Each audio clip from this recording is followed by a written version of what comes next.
देखिए, आनंद मोहन जी की अगर रिहाई होती है तो भाई न्यायिक प्रक्रिया से अगर हो रही है और कानूनी व्यवस्था है तो हम लोग को भी कोई आपत्ति नहीं है। लेकिन बस यही ध्यान में है कि नीतीश कुमार जी ने उनके साथ कैसा कैसा व्यवहार किया था, अपने अधिकारियों के साथ उनके साथ अपमान करने का काम भी नीतीश कुमार ने ही किया। एक बिहार का स्तरीय नेता जिसको आपने जो भी कानून के तहत आपने कार्रवाई की, लेकिन जिस प्रकार से एक सांसद और विधायक के साथ सम्मान होना चाहिए, वो दिन कोई भूला नहीं है कि नीतीश कुमार के अधिकारियों ने किस प्रकार से उनको अपमानित करने का काम एयरपोर्ट पे किया था। अब भले ही रहम की बात कर रहे हों तो वो भी राजनीतिक की दृष्टि से ही है और कल भी उनकी राजनीतिक मंशा ही थी जिसके तहत उन्होंने अपमानित भी किया था। भारतीय जनता पार्टी स्पष्ट मानती है कि हम हर व्यक्ति का सम्मान करना चाहते हैं और कानून के दायरे में अगर कोई भी दोषी है तो निश्चित रूप से उसको सजा भी होती है। नीतीश जी कल ममता बनर्जी और अखिलेश यादव से मुलाकात की है। ममता जी ने भी कहा कि बीजेपी को रोकना और हीरो को।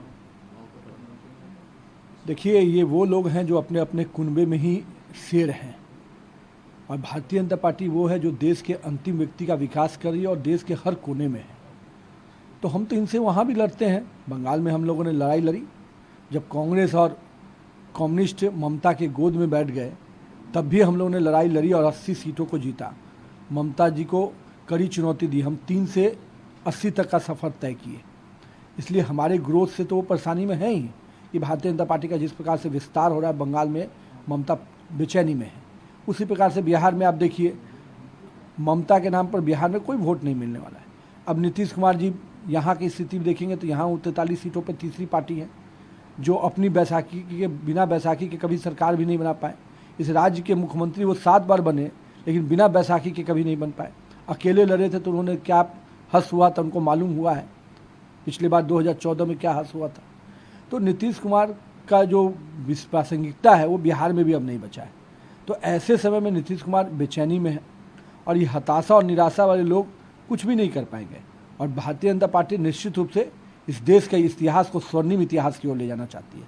जो भ्रष्टाचारियों का इतिहास बनता जा रहा था, जो आतंकवादियों को पनाह देने का इतिहास बनता जा रहा था, जो मुगलों के शासन को और अंग्रेजी शासन को पूरी तरह से महिमा मंडित करने की जो रणनीति थी, उस रणनीति को निश्चित रूप से भारतीय जनता पार्टी ने रोका है। और आज देश में आतंकवाद समाप्त हुआ, आज देश में भ्रष्टाचारी जेल के अंदर हैं।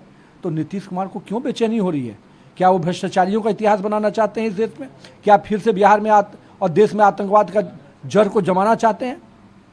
तो नीतीश कुमार को पहले इन सवालों का जवाब देना होगा। आप लोग थोड़े सवाल खड़ा कर रहे हैं, नीतीश जी कर रहे हैं। अरे भैया, वो विपक्ष, मैं तो बोल रहा हूँ कि कौन सा इतिहास?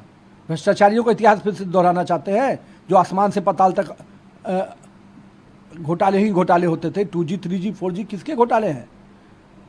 अलकतरा से लेकर बोफोर्स घोटाले किसके घोटाले हैं? नीतीश जी भूल गए? इस देश में जेपी अगर आंदोलन हुआ जिसके प्रणेता थे वो कांग्रेस के अतिताही सरकार के खिलाफ था जो भ्रष्टाचार प्रकाष्ठा में थी। उसको फिर से इतिहास को बनाना चाहते हैं क्या?